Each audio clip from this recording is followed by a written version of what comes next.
I had to chuckle when I saw the latest piece on Fox News. They were referring to an article from the Los Angeles Times editor, Paul Thompson. I don't know if you heard about this, but it's pretty mind-blowing.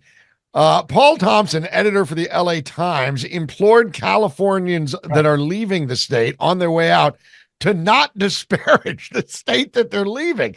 I was going to bring that up too, so I'm glad you did. Yes. I mean, it's just so, it's like, look, we know you're leaving. We don't like you. You're probably a homophobe anyway. Screw you. Good riddance. Right. And by the way, don't badmouth us on the way out the door. I mean, you know what? Oh my God, that's desperate. This isn't a new situation, by the way. And I think I even mentioned this the last time I was on with you guys.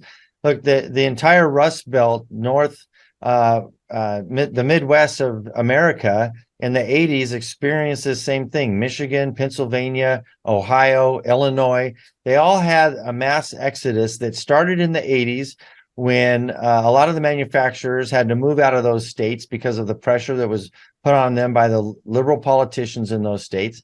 And that exodus in those states still continues. Michigan still lost even a congressional seat under this redistricting or reapportionment in 2020. And that's 40 years later.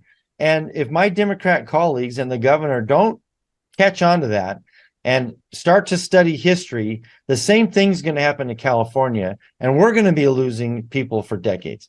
The recent studies show that 800,000 people left California last year, or in 2022. That's 800,000. That's one congressional seat in 1 year has left California to other states.